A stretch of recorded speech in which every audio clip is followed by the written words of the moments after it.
Hi, everybody. Welcome to the Pittsburgh Sports Memories Podcast. I am Tim Hannon. And I'm Steve Wirt.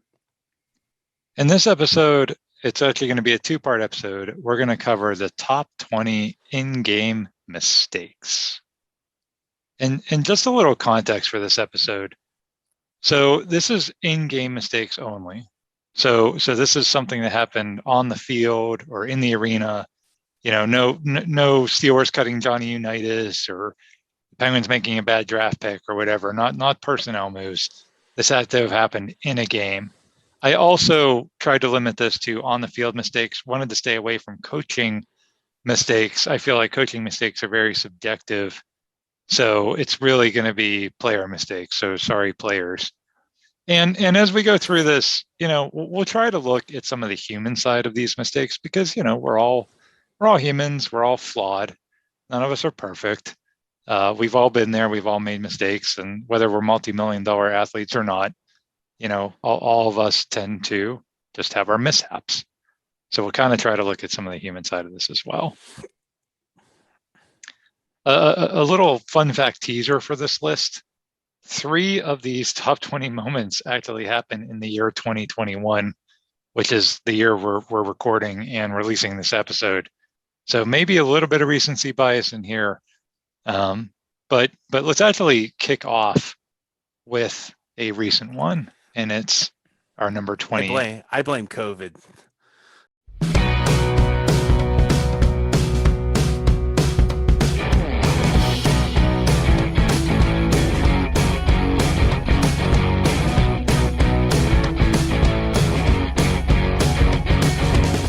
Yeah. I For all mean, the mistakes. maybe it just, it was a tough year for people and being having all the lockdowns and everything. So maybe there's something to it. Okay, so we'll start with number 20 on our list, which is this one.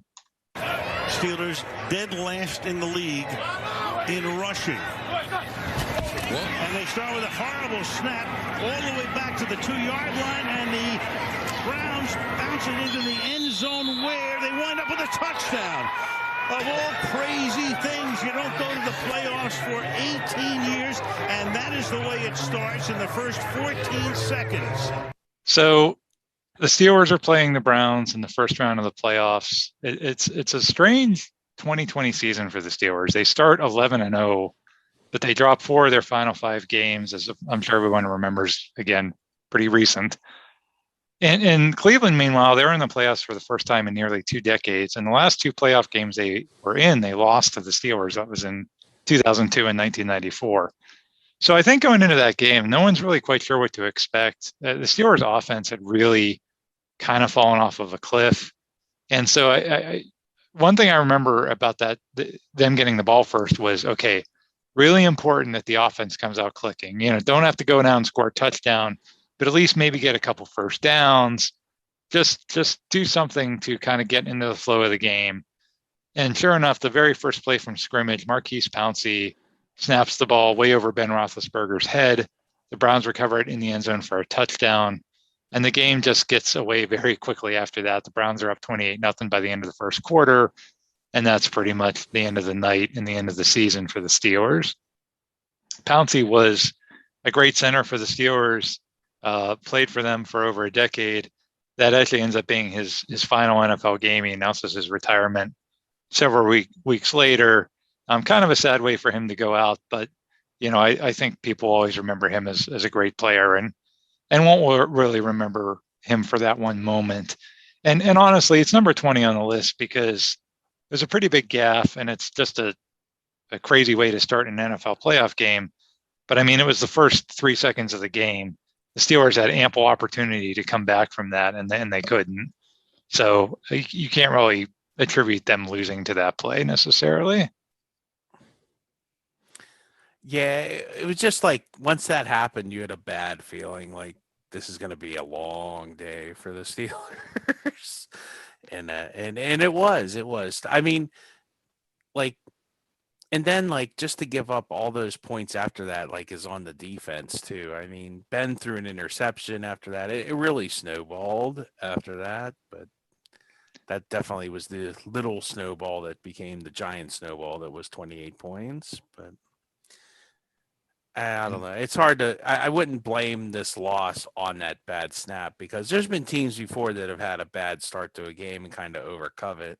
But no, 28 points in a quarter. Wasn't that a record? I think that's an NFL record for the playoffs. I think it was, yeah. And to your point, Steve, we did an Yeah. episode about that forgotten Chargers Steelers playoff game in 1982, and remember how that game started, where San Diego spotted Pittsburgh a touchdown on the first play of the game, and of course San Diego came back and won that game. So to your point, that making that error at the beginning is not immediate doom, and so again, that's why it's only number 20 on the list. Number 19 on the list, we're going to go to a Pitt, West Virginia game from 2001. Hard-fought football game between two arch rivals, and they will throw it in the end zone, what in the world? And that one almost picked off. What in the world is that? All you have to do is take a knee. But that is the worst call I've ever seen.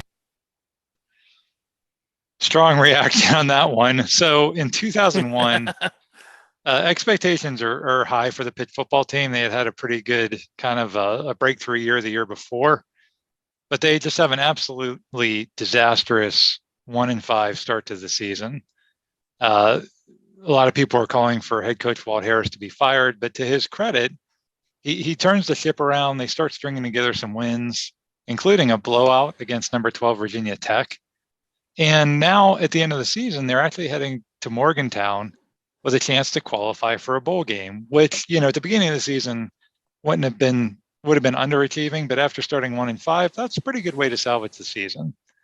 WVU is not very good that year. This is kind of in between eras for them, but it's the backyard brawl. It's the big rivalry game. So it's going to be tough. It's not going to be an easy win.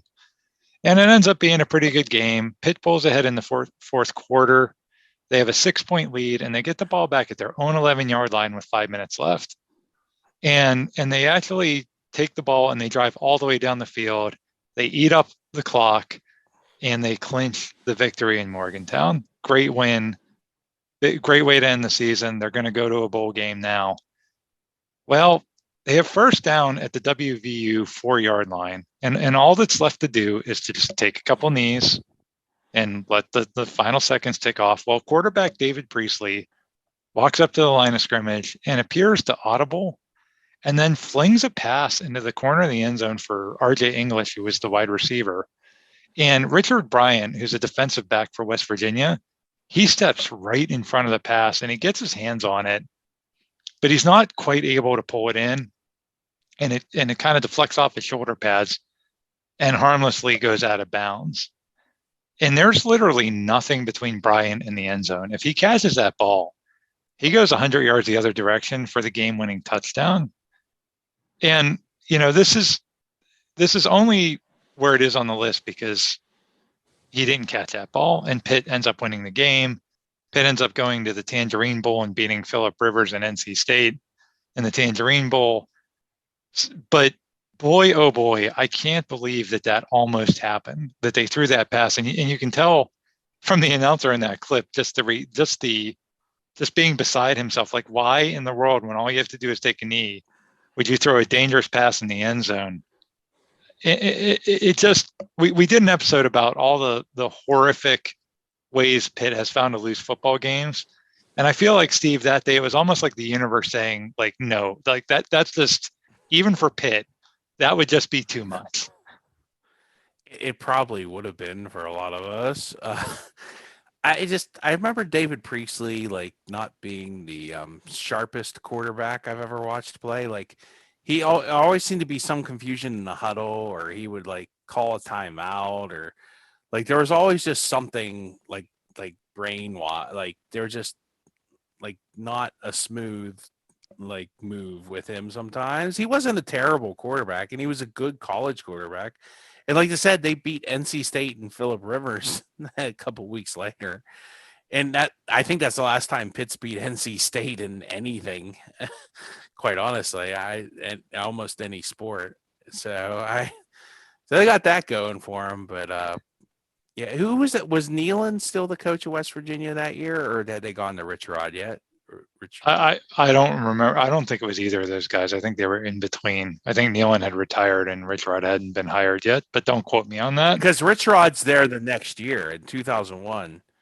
Rich Rod's definitely there. Okay, so maybe he was there at that point. Yeah. I mean, they weren't very good, but it was just that was the game. Again, it was in Morgantown, not an easy place to win, and Pitt has the game wrapped up after it was a really hard fought, good victory. They'd come all the way back from 1-5, and they're going to go to a bowl game, and that was almost a 100-yard interception return to lose a bowl game, to lose their biggest rivalry game.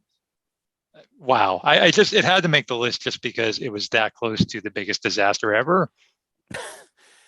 Like, even if he would have caught the ball and like fell down, which he would have been down in college, that still would have been a big turnover, because then West Virginia, even if like he doesn't get the touchback to the 20, like if he gets the ball at the 5-yard line, like West Virginia can start flinging Hail Marys, you never know what's going to happen then. So, yep.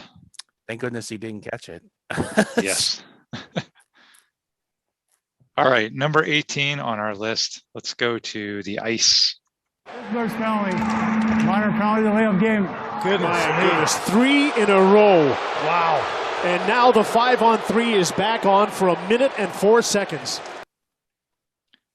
So the Penguins are in the second round of the 2016 playoffs against their arch rivals, the Washington Capitals. It's a very typical Penguins Capitals series. The Penguins have a 3-2 lead in the series, and they're playing Game 6 at home, and they're clinging to a 3-2 lead in that game, in the third period of that game, actually, with a chance to end the series. If they can just hang on for 8 more minutes, which is hard to do in playoff hockey, because especially when it's an elimination game, the other team's going to throw everything at the net. So there's this rule in the NHL where if you shoot the puck over the boards from your own end, then it's an automatic 2-minute delay of game penalty. And that penalty used to be subjective. At one time, the referee had to determine whether or not you did that on purpose. Because the idea is you're in your own end, they're pressuring you, and you're just flinging the puck into the crowd so that there's no icing and it just gets the puck out of danger. And so at one point they said, well, the referee will determine if you did that on purpose or if it just happened by accident. And then a few years later, then in like 2005 or so, they changed that rule and they said, no, just no matter what happens, if the puck goes into the stands, we're not going to put that on the referee to try to determine intent. It's an automatic penalty. And it was a good rule, I think, because, it took that pressure off the referees. We talked about Darius Kasparaitis had done that in a key moment in a playoff game where he took the puck and threw it into the stands with his glove, and they didn't call a penalty because somehow they determined that wasn't on purpose. So it was a good rule. Unfortunately, it doesn't work out well for the Penguins that night. So Chris Kunitz, he's in his own end. He tries to clear the puck. It goes over the boards. It doesn't happen often, but it happens. And now it's a 2-minute penalty at a bad time of the game. During the ensuing power play, Nick Bonino does the same thing. So now it's a 5-on-3 with, again, the Penguins trying so hard to cling to this 1-goal lead. And they do really well. They actually kill the 5-on-3 power play. But just as they do that, Ian Cole clears it over the boards. And now there's 3 delay of game penalties in a row. And the Capitals then score to tie the game. And it's just such an unbelievable, unlucky, fluky set of events to save Washington's season. I mean, you rarely ever see that happen, Steve, and it happened 3 times in a row. Well, I don't know what they say. Once is a accident, twice is a trend, 3 is a habit. I don't know what to say about that one, but I like the rule because you shouldn't determine intent. You can't be inside someone's head unless, I guess Darius Kasparaitis with his glove. I mean, that's pretty obvious there, and it's a good rule to have because you just take it out of the ref's hands, and it adds more drama to the game, and it's not a bad thing.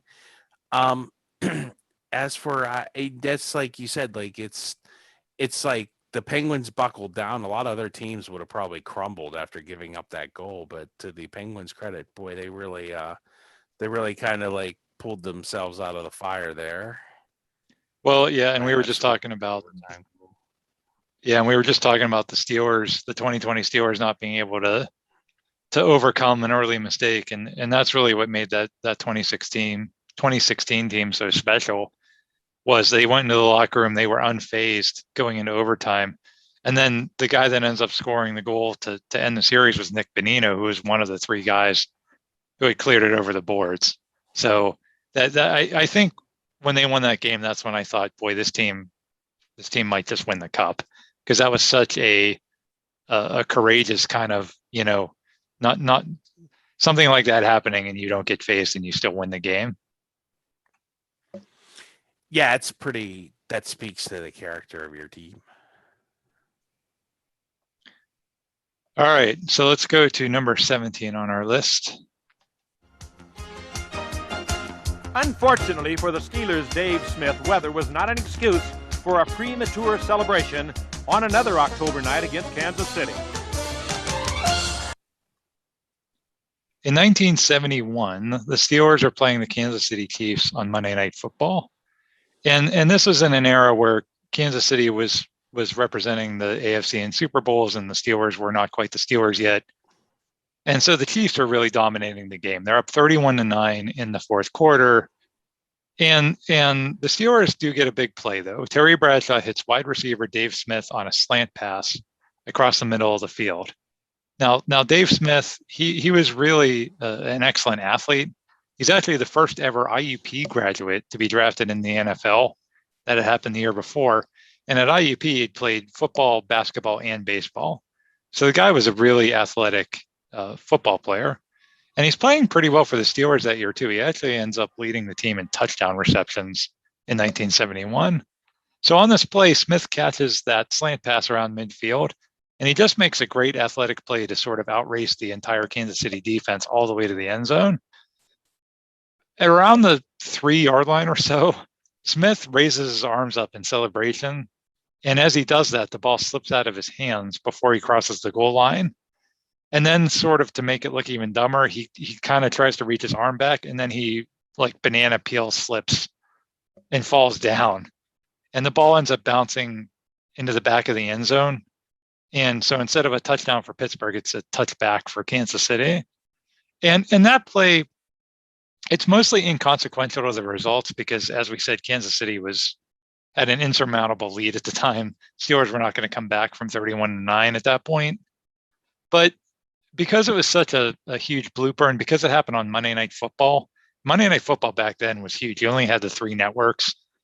You didn't have cable. I mean, that was the game that everybody watched. And so because it happened on Monday Night Football, it ends up getting a ton of national attention. It's featured on Johnny Carson. He's making jokes about it.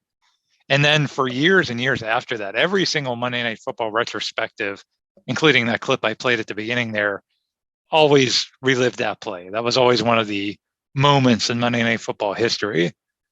So, not real consequential to the results, but poor Dave Smith, I think it's kind of unfortunate for him because he never really does anything of note in the NFL after that. And so that just ends up being his, quote unquote signature moment in terms of his fame. And he actually passed away in 2020. And of course that play is mentioned in his obituary. So I kind of feel bad for him because it wasn't even, we saw this later with like Deshaun Jackson did that in Dallas once, but like usually when you saw something like this, a guy lose the ball before the end zone, it's like they were being cocky or they were spiking it or something. And I think Dave Smith, he just kind of like, I think he just let the emotion, get the better of him. He just kind of like raised his arms. He was excited. He made this great play and he just kind of put his arm up a little too early and the ball just slipped out. So I don't know. It's just kind of unfortunate for him. I bet Chuck Noll was really happy about that. Yeah, I imagine Noll probably had a thing or two to say about that on the sidelines. He wasn't acting like he had been there before. Maybe that's where that phrase came from. people always say, "Oh, these modern athletes," but it's like, this is all the way back in 1971. So obviously, this has been going on, like people making like bonehead celebrations for a long time. So, I mean, what are you gonna do? That's a good point, Steve. That's a very good point. You're right. People forget that stuff happened even back then. And two, this is like this is before the Steelers weren't really good yet. Like 71, they weren't 72 the next year, they would make the playoffs, but they really, I mean, I don't know what their record was at the end of the 71 season, but they were improving, but they definitely weren't a playoff team yet. Right. All right, on to number 16 on our list, and I need to take a little bit of a deep breath before this one, but here we go. 69-68. Got a foul now. They throw it away.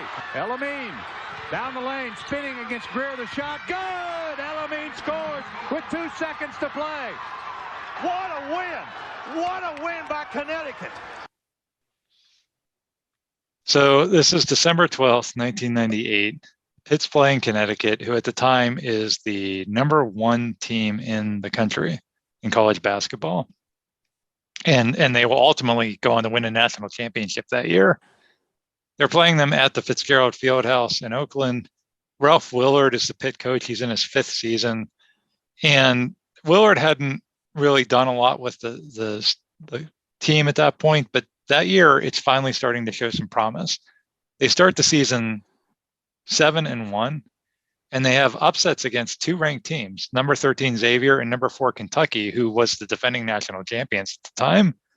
So this Pitt team's actually looking like they could do something and make some noise. They're actually ranked in the top 20 for the first time in years. And remember, this is before the Ben Howland, Jamie Dixon era. So for Pitt to be ranked at that time was almost unheard of. And now they're opening up their Big East schedule with a home game against #1 UConn.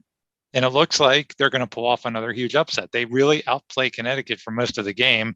They have a 13-point lead in the second half. That eventually evaporates, but Pitt still leads by 4 in the final seconds. UConn does hit a 3 to pull within 1, but all Pitt really has to do is inbound the ball, hit their free throws, and that's going to be the end of the game. So Vonteego Cummings, who's Pitt's best player, he's the one charged with inbounding the ball, and he throws it away. He throws it way over everybody's head, and it's tracked down by UConn point guard Khalid Elamine, who then dribbles up the court and hits a game-winning basket with 2 seconds left, and Connecticut wins. And Steve, like, what I remember about this game is it was the game where I just was officially done with Pitt basketball, and I couldn't. Pitt football was already ripping my guts out. I couldn't have 2 Pitt teams doing that to me all the time. And I was so disgusted and sickened after that game that I was never as emotionally invested in Pitt basketball after that game as I was before that game. And I think the thing that really upset me the most was if I had to pick a list of the top 5 opposing players in any sport who I just loathed and detested the most, Khalid Elamine would be a lock, an absolute lock for the top 5. I couldn't stand that guy. And they threw the ball away to him and let him hit the game-winning score. And then he jumps up on the scorer's table and pounds his chest at Fitzgerald Fieldhouse. And all the Pitt students are pelting him with water bottles, which, normally I certainly wouldn't advocate. But at the time I was like, hit him with something harder than plastic bottles. So that game just, boy, did that make me angry. And it wasn't like UConn made a great play to win the game. It was like Pitt literally threw the ball away. It's so Pitt. I remember him didn't Jim Calhoun complain about people throwing stuff at him? Yeah, instead of yes. Oh yeah, maybe my player shouldn't have jumped up on the scores table. Like if you want to run over your team and pound your chest and celebrate, and people do that, I would probably have more sympathy than what are you doing on the scorers table of like an opposing venue? And then I'm shocked that the opposing fans would take exception to that. It's like, yeah, I wonder. So Yeah. Calhoun was very like clutching his pearls and yeah, won't someone think of the children? It's like you won the game, jerk, and you didn't deserve to win the game. Can you just let us throw our bottles at this jerk player that you have? Like, or just can we not just say have anything, that, please?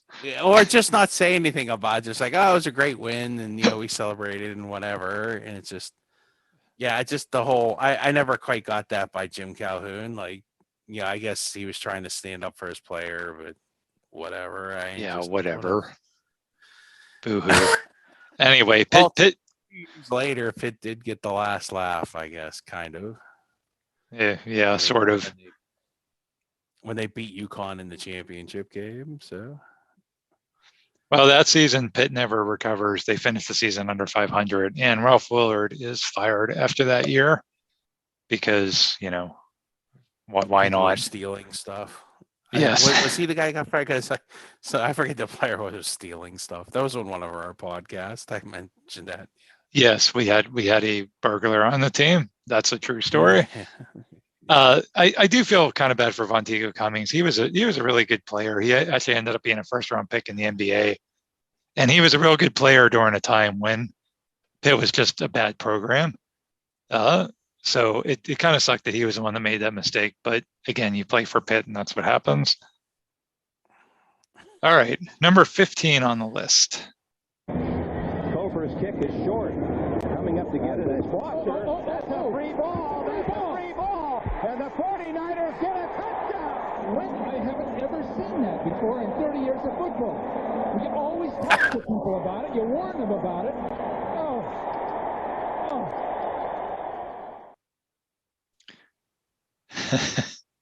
So week 7. I've not seen that in 30 years of football.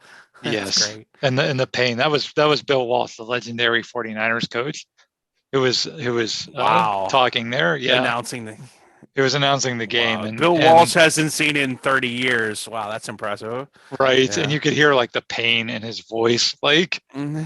So what was Bill Walsh talking about? So week 7 of the 1990 season, the Steelers are in San Francisco to take on the undefeated 49ers, is obviously after Bill Walsh retired.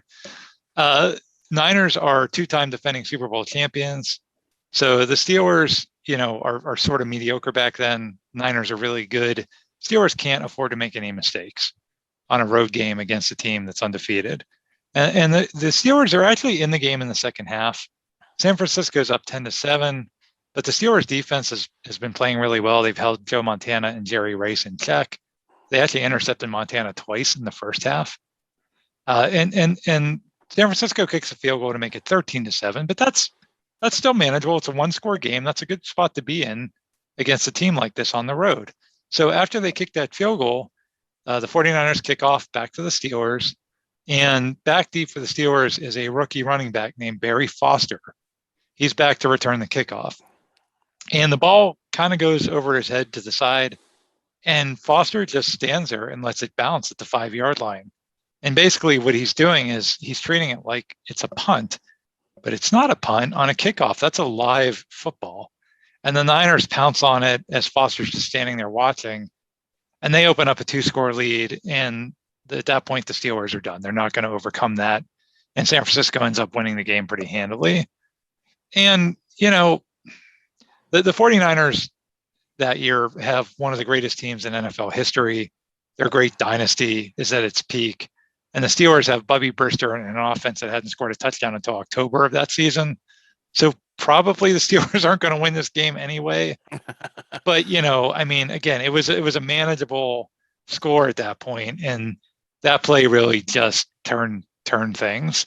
And it was such just a brain fart, because if you're a kickoff returner, you have to know that that's a live ball. And that's kind of what Bill Walsh was saying in that clip there. Like, you always teach guys, you always try to remind them, like, hey, a kickoff is different than a punt, but you never actually see somebody, forget that in the middle of a live game. Well, Barry Foster did.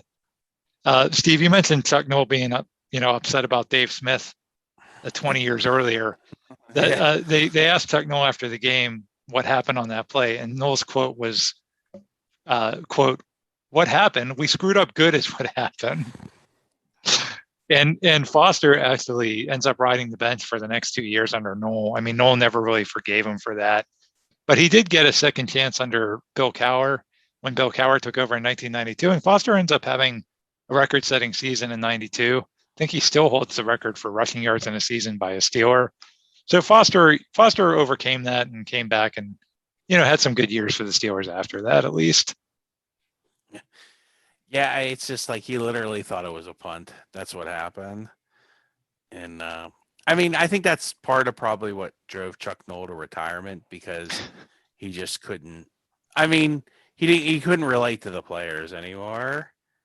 And good for Chuck Noll for realizing that, because how could you leave like a 1,600-yard rusher on the bench? You're just shooting yourself in the foot. And maybe Barry Foster needed a change of coaching staff to get himself on. Although, after his 2 year, he had 2 good years. He didn't really have another good year after that. So I don't know. No, but there was something to that. That's not super uncommon for a running back. I mean, they do have short shelf lives to begin with. And Foster, especially the way he ran. Yeah. Right. So, but at least it's not kind of the Dave Smith thing where that's like his only play of his career. So at least he has that going for him. All right, number 14 on the list. We're going to go a little further back in time for this one. It's official now. There won't be another inning. National League President Ford Frick is in the press box, and the umpires have passed up the word. It's now or never, Leo. He throws. Gabby swings. He hits it. It's a long, long drive, way out into left center. Lloyd Wainer is racing back. It's going. It may be. It is a home run. So we're going back to 1938 for this one. 1938, the Pirates are having a stellar season, actually. They have a 7-game lead in the National League in September. And remember, this is back when there's no divisions. So if you have the best record in the National League, you play the team with the best record in the American League in the World Series. And with a 7-game lead in September, the team actually expands the press box at Forbes Field in anticipation of all the media that's going to be flooding into Pittsburgh for the World Series. That's how certain they were that they were headed to the World Series, that they're expanding the press box in preparation for it. Well, hold everything, because the Cubs get red hot. They win 18 out of 23 games to pull within a half game of the Pirates. And part of this was the Pirates blowing that big lead. But I mean, 18 out of 23 is pretty special. So the Cubs were really on fire. And on September 28th, which is the last week of the season, the Pirates are at Wrigley in a huge game to potentially decide the pennant. Again, last week of the season, there's only a few games left, and the Pirates are clinging to this half-game lead. So the Cubs could take over first place with a win, and the Pirates can get back to a 1.5 lead if they can win, which, again, with only a few games left, might just get them into the World Series. It ends up being a classic game. The Cubs have the lead, then the Pirates have the lead, then the Cubs tie it up. There are some controversial calls that tilt the game for both teams. And ultimately, it heads to the bottom of the 9th inning, tied at 5. But there's a problem. It's starting to get dark outside. And in 1938, there are no lights at Wrigley Field. In fact, there wouldn't be lights at Wrigley Field until I think the late 80s. Yeah, 86 or 87. Yeah, I remember like people protesting when they put lights on Wrigley Field. I just remember that line in Field of Dreams when Kevin Costner says, like, "Oh, even Wrigley Field has lights now," and that was pretty recent. Like, owners. Yeah, he's like, owners. Yeah, Shoeless Joe didn't like owners. No, he didn't. So yeah, it's starting to get dark outside, and back then, what happened was if it was too dark to play, they would have just called the game, and it would have ended in a tie. And that actually would have benefited the Pirates because, again, they had the half-game lead in the division at the time. But the umpires, they huddle up and they decide, hey, let's try to just get in the bottom of the 9th, right? If it's still tied after bottom of the 9th, then we're done. We're going to call the game, but let's try to get in that last half inning. The Pirates have Mace Brown on the mound. He's their ace reliever that year. Steve, this stat is pretty amazing. He had 15 wins that year, all in relief. What the heck? Yeah. Wow, they had a lot of comeback wins, I guess. Well, guess you got to so. remember, like relievers, like we're thinking, oh, he just came in the ninth. Like they didn't call him reliever; they called him like what, fireman or something like that. Because they would come out like if you got into like the seventh inning and you had like two guys on and one or two people out, you would send that guy in, and then he wouldn't just pitch to one batter; he would pitch from the seventh to the end of the game. So. That might have been what was going on with that guy. He might have come in a lot of tie games. Okay. And, yeah, I mean, I don't know if that's what happened, but I would assume it would have to be something like that. Unless the 1938 Pirates are so far ahead in their analytics that they were using an opener. I don't know. Those That's tricky doubtful. 1938 Pirates. Well, they had their little, abacuses out, and they figured it out. They didn't have computers back then, so. Yeah, so pretty impressive. I mean, he won 15 games in relief, so he's definitely the guy you want on the mound in a tie game in the bottom of the ninth. And sure enough, Mace Brown gets the first two guys out, and then he faces Hall of Famer Gabby Hartnett, who's the Cubs catcher / manager. And Brown, the first two pitches, he throws two curveballs, and they're both strikes. So he's quickly ahead in the count, 0-2. Which means, if you have an 0-2 count, you can then, throw something outside, throw something that's just pretty much an automatic ball, but maybe the guy will swing at it, work the count at that point. You're way ahead. Well, for whatever reason, maybe it was the fact that it was getting dark. Maybe it was just overconfidence. Brown makes the ill-fated decision to throw a third curveball. And this time Hartnett is looking for it, and he crushes it over the left field wall for the game-winning home run. And as soon as the bat is cracked, Brown doesn't even watch. He just immediately buries his head in his arms. He knows exactly what he's just done. The Cubs win the game. They take over first place, and they ultimately win the pennant and go to the World Series. And the play is forever known as the Homer in the Gloman, one of the greatest moments in Cubs history at the expense of Mace Brown. And you have to feel for Brown. The news accounts at the time say he's seen openly weeping in his locker after the game. And then Paul Wainer, the Pirates Hall of Fame right fielder, he actually stays by Brown's side all night at the team hotel. And he says, quote, "I was so afraid he was going to commit suicide." So Mace Brown pretty dejected after giving up that home run. Brown lives until the early 2000s and reportedly just never gets over it. Wow.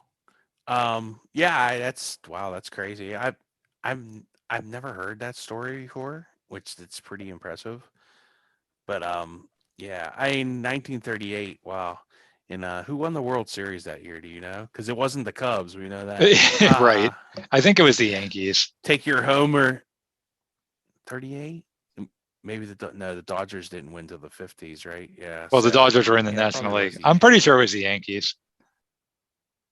If you're that's ever in right, doubt, yeah. you're ever in doubt of who won the World Series, just guess the Yankees, and you're probably right. Well, they do have what, 27, 26 of them, something like that. Right. You got a good chance. Got a good chance there. It was some American League team. That's for sure. It wasn't against the White Pirates. Sox or Red Sox. Yeah, and it wasn't the White Sox or Red Sox. You right. Cross them off the list quickly. So. But yeah, but anywho, just a bummer. Well, that's a bummer too, because that the Pirates really just that could have been, and whether or not they would have beat the Yankees, who knows? But that doesn't get talked a lot, like that collapse, like because like that's up there with like the Phillies that collapse in the 60s, right? That the Phillies had, so with Gene Mauch and all them. So I don't know. Yeah, and I'm surprised I haven't heard more about that. And expanding the press box in the middle of a depression, I'm sure, they had to be pretty positive that was worthwhile, to do that work, because the team would have had to pay for that back then. So well, who else was having a good season in 1938? So that's it. There you go. So gonna let that joke out there. Yeah. Yeah. All right, number 13 on our list. And we've got flags. Oh, we have 4 flags because of a little skirmish between Hayes and B.J. Johnson. 4 flags came in. personal foul, unnecessary roughness, number 44. He has been ejected. Whoa, that hurts. First down. That hurts your team. Get ejected. He is one of the fine cornerbacks. The Steelers. This is a Do we Steeler have any game. clips of not Al Michaels? That's crazy. Another Al Michaels clip. Oh yeah, I'm sorry. we're gonna have some more Al Michaels before we're done. Nice, nice. He's a very good announcer. So He is. So the Steelers are playing at Arrowhead Stadium in a 1993 playoff game against the Kansas City Chiefs. The Chiefs have a quarterback by the name of Joe Montana. We just saw him a few items ago on the list playing for the 49ers. At this point in his career, he had been injured. He had been traded to Kansas City, but he's still Joe Montana. He's still the arguably the greatest quarterback ever to play the game. So it's a tough matchup for the Steelers because Kansas City's just a tough stadium to play in, period. And they're facing Joe Montana. But the Steelers are up 7-0 late in the first quarter, and their defense is not only playing well, their defense is playing physical. Donald Evans, who's the defensive tackle for the Steelers, he drills Montana and temporarily knocks him out of the game. So the Steelers really have everything going in their favor. They've quieted the crowd. They've knocked Montana out of the game. They have all the momentum. And on the first play with backup quarterback Dave Craig in the game for Kansas City, Steelers cornerback DJ Johnson just absolutely loses his mind and kicks Kansas City wide receiver Tim Barnett in the head. I guess Barnett had blocked him low and Johnson just didn't appreciate that. So he kicks him in the head. And this is an NFL playoff game, right? You have to do something pretty egregious to get kicked out of an NFL playoff game. And DJ Johnson was up for that challenge. And not only does that penalty give Kansas City 15 yards and the momentum back, but it gets, as you heard in the clip, it gets Johnson ejected from the game. And that was huge because the Steelers had Rod Woodson, who was that year was the NFL's Defensive Player of the Year, playing on the left side at cornerback, which meant that DJ Johnson on the right side got a lot of balls thrown his way that season. I mean, a lot of teams are like, hey, we're just not even throwing on Rod Woodson's side. We're just going to throw at this guy all day. And he played really well. I mean, he wasn't a star, but he held down the fort pretty well. And now he gets thrown out of the game in the first quarter against Joe Montana. And that just absolutely doomed the Steelers defense that day. Kansas City goes on to score a touchdown on that drive without Montana, thanks largely to that penalty. And then Montana ultimately does come back into the game and leads Kansas City to an overtime victory. It ends up being DJ Johnson's last ever play in a Steeler uniform. He goes elsewhere after the season and then is out of the league a few years later. DJ Johnson, I mean, if you remember him, Steve, he had like that very not really. I don't know how to describe it. He had like a curly. He had like a curly haircut. I remember he had curly hair and he wore like kind of like a bandana. That's exactly right. Yes, that's exactly what he kind of looked like. Like if Eazy-E was a football player and not a rapper, that's who he would be. Yeah, good comparison.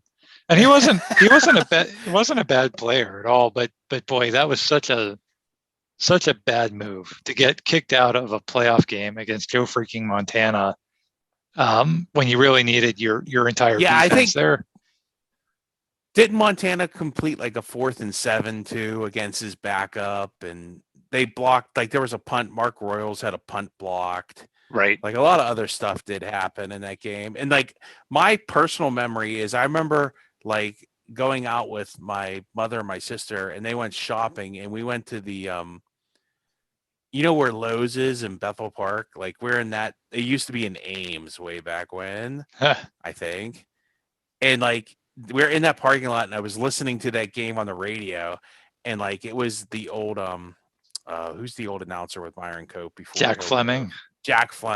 And it was like at the end of Jack Fleming's career. So like when they kicked, who was it? Was it Morton Anderson? I think was their kicker. I think it was Nick Lowry. Yeah. So he's like, and Lowry's kick is, and because it's in Kansas City, it's in overtime, and all I was here, it's like, thanks, Lovey. I think I know that this kick is good. And he's like, it's good. It's like, thanks. Yeah. I figured that out, that people in Kansas City weren't cheering because he missed the field goal. Yeah. Yeah, Jack stayed on a few years too long, but yes, DJ Johnson getting kicked out of the playoff game. Just and again, like not for a, because like now they have like the targeting penalties and stuff that could get guys in trouble, but this wasn't like a during the play like he hit him too high by accident. This is literally the play's over and he walks over and he's upset and he just kicks a guy in the head. So really, really bad play there by DJ. All right, number 12 on the list. Baez hits it on the ground to third. Gonzalez. Oh my goodness! Wow! You got to be kidding me! You've got to be kidding me! They stole a run. You have got to be kidding me, Javi Baez. Keep going. Go. Think you're invincible. El Mago indeed.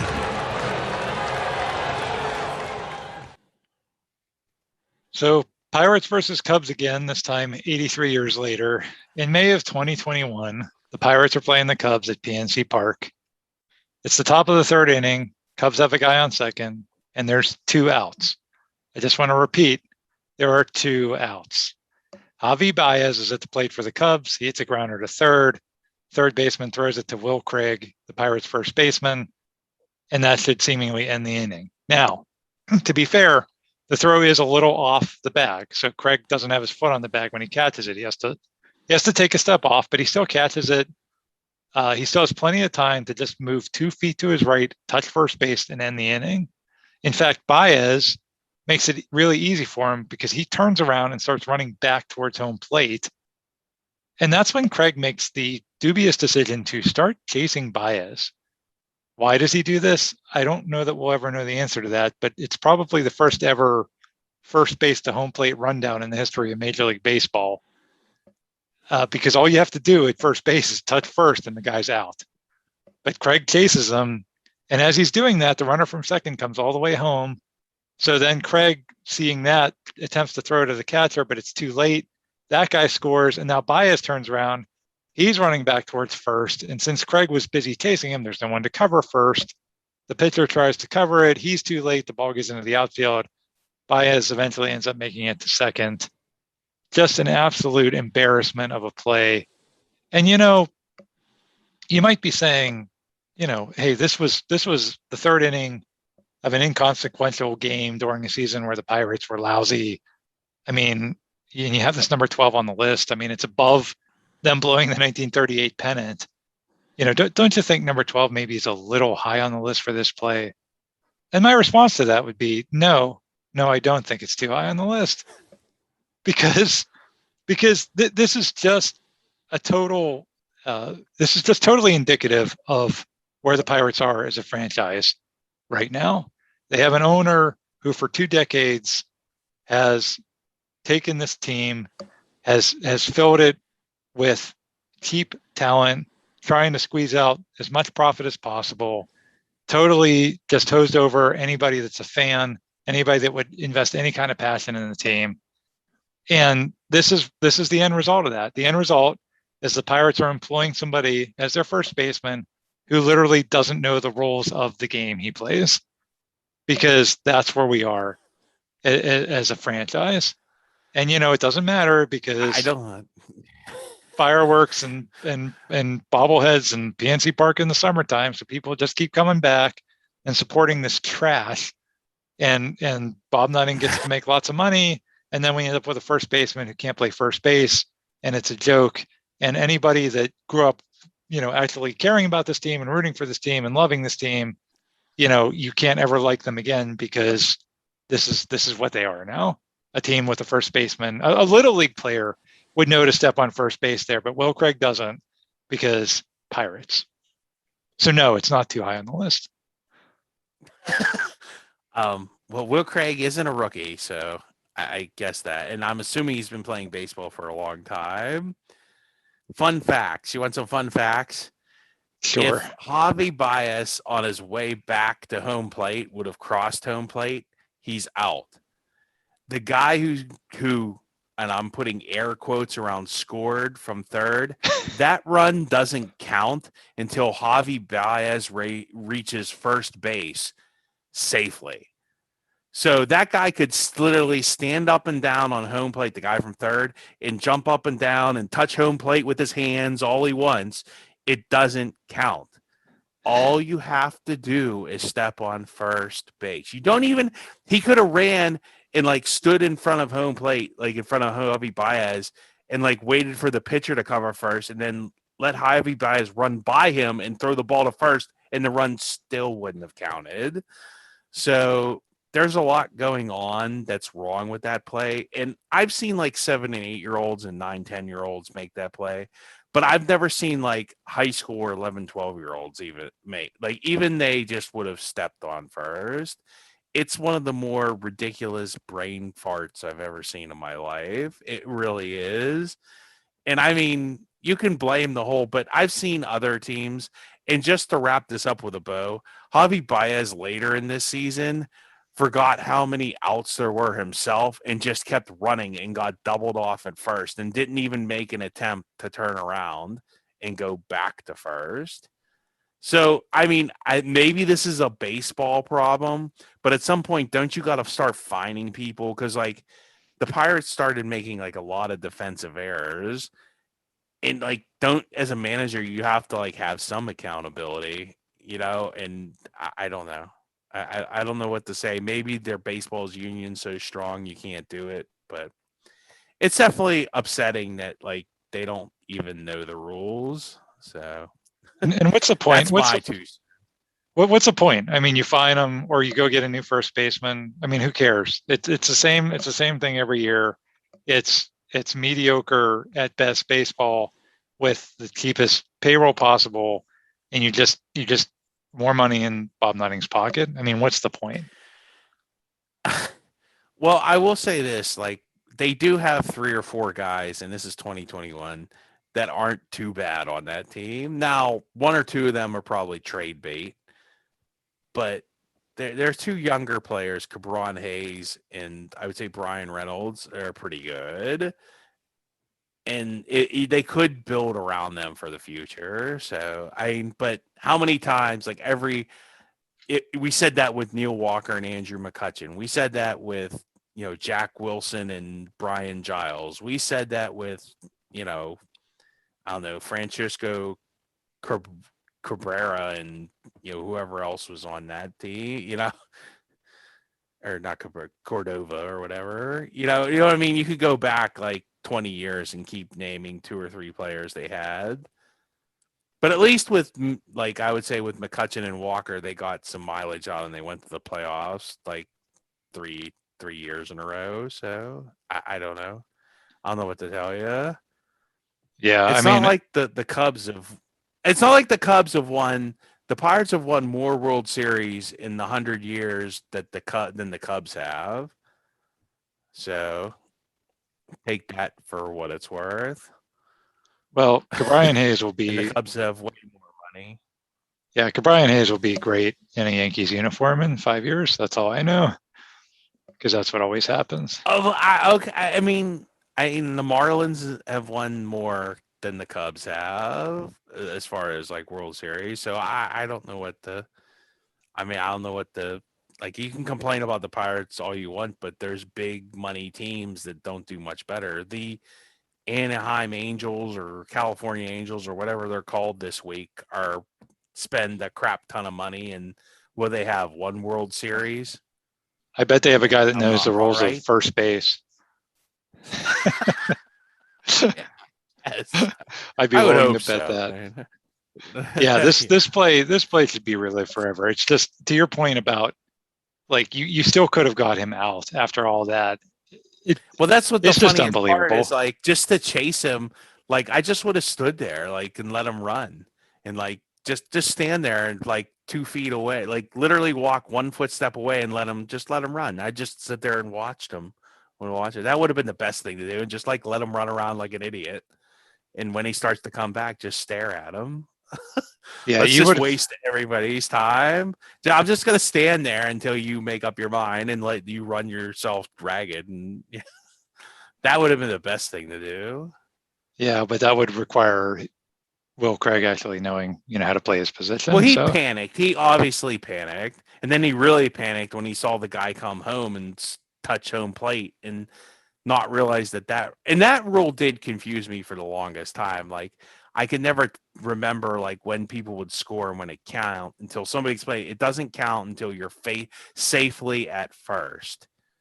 Right. So if, let's say, he would have hit a ball in the outfield and Baez would have rounded first and tried to stretch it to a double and got thrown out at second, that run from third still would have counted because he would have been safely across first. That's the key to that. But if you don't even know to step on first at 2 outs, I don't know if you're going to understand that other part of the rule. I'm just saying. Good point. Yeah. All right. Number 11 on the list. I actually don't have audio for this one, and I won't even tell you how much time I wasted trying to find it. But if it's out there, it's well hidden. It's the first round of the 1972 NHL playoffs. The Penguins are playing the Chicago Blackhawks. Both of those teams back then were in the old West Division in the NHL. And Chicago had won the West Division that year. They were a powerhouse. And the Penguins went 26-38 and still qualified for the playoffs because back then there weren't that many teams. And as long as you were just a little bit better than some of the really, really awful teams, you made it to the playoffs. So this is a pretty good mismatch, a 26-38 Penguins team playing a really good Chicago team. And sure enough, the Blackhawks do win the first 3 games of the series, but the Pens are really putting up a good fight. Everybody, if you read sort of the media accounts back then, everybody's really surprised at how hard the Penguins are fighting. All 3 of those games are pretty close. And it's coming back to the Civic Arena for Game 4, and the Pens are hoping, obviously, to avoid a sweep. But, maybe if they can just get a win, that can spark something, and maybe they can get a second win in Game 5 and build off of that, and who knows what happens, right? So the Penguins are just trying to salvage the series at this point. And it's a really good, it's another game where the Penguins are up for the challenge. They really battle Chicago hard, and the game goes into overtime, tied 5-5. And right at the start of overtime, Jim Pappen for Chicago shoots the puck at the Penguins net, and Penguins goaltender Jim Rutherford, yes, that Jim Rutherford, makes the save with his chest, but the puck bounces to his left. And he dives to try to cover it, but at that point, there's a scrum of other guys right next to the net. So now all of a sudden, there's just a melee of everybody trying to get to the puck around the side of the net. And one of the guys in the middle of that mess was Penguins defenseman Tim Horton. Yes, that Tim Horton, a Hall of Fame player and founder of the restaurant. You may have had a donut and a cup of coffee at his restaurant at some point in time. He's one of the guys in a Penguins uniform that's near the puck. Horton at this point, he's 42 years old. He's definitely in the twilight of his career. But the Penguins had picked him up. Yeah. 42 years old. 42. He's still playing, and the Penguins had picked him up actually that season. That was his first season with the Penguins because they wanted that veteran leadership presence. And somehow in the mess of guys, Horton accidentally kicks the puck into his own net. And that ends the game, and that ends the season. And again, probably another situation like some of the ones we mentioned earlier where the Pittsburgh team, it was unlikely that they were going to win anyway. But, when the season ends with you kicking the puck into your own net, I have to put it at number 11. I mean, that was pretty bad. And it wasn't like he did it on purpose. I mean, it was just everybody trying to get to the puck, and he just kicked it with his skate and it goes into the net. So pretty unfortunate. That ends up being Horton's last ever game with the Penguins. He signs with Buffalo the next year and then tragically is killed in a car accident in 1974. Now, was that his only year with the Penguins? I didn't know Tim Horton actually played for the Penguins. Yeah, that was his only year with the Penguins. So you could say he had a cup of coffee in Pittsburgh. Oh. Dad joke. That's good. Now, wait a minute. Has Tim Hortons been around since 1974? I guess so. Somebody just find I mean, did just somebody just found like a coffee and donut shop and like, what do we name it, eh? No, Let's no, name no. it after that Horton guy, eh? No, Tim Horton started the He restaurant. played pretty well for Toronto, eh? Well, I so think while owning a coffee and donut restaurant in Toronto, he decides to play more hockey. well, remember like Eh? Rod Woodson. Well, remember like Rod Woodson had a restaurant in Station Square, and even after he left Pittsburgh, that restaurant was still there. And I don't know if Tim Horton. Okay, I guess. It became a chain, and I don't know how big it was at the time of his death, but I mean it's still around today, and there's even there's mostly in Canada, but there's still a lot of them here in the States. So I went to one in Detroit one time. It's not that great. It's a glorified Dunkin' Donuts. There's one in Washington, PA. No offense to Tim Horton. Oh, is there? I did not know that. Wow. Yeah, so there is one in our area. Channeling my inner Johnny Carson, I did not know that. I know that because I have a gift card to a Tim Hortons, and I don't remember how I ended up getting that. And I've never used it because there aren't that many around here. But anyway, yeah, Tim Horton kicks the puck in his own net, and that ends the 1972 season for the Pens. Our famous, coffee restaurateur do too well. Nope. There is a picture of him. Have you ever been in Tim Hortons? There is a picture of him in I think it's the Maple Leaf. I think he was big he played most of his career with Toronto. Correct. Correct. Remember correctly. Yeah. And there's a picture of him in a Maple Leafs uniform. It's it's Tim Horton. Sweet. All right, folks. Well, that is the first half of our list. Join us next time. We will cover numbers 10 through 1. You can check us out on the web or Twitter or Facebook. All those links are in the show description. We would also really appreciate if you left us a review. That helps people find us. And honestly, probably for us, our best advertising is word of mouth. So if you like this podcast, by all means, please tell somebody else. Post a link on social media, or just tell somebody and spread the word. And then come back next time for the biggest mistakes, numbers 10 through 1. See you, everybody.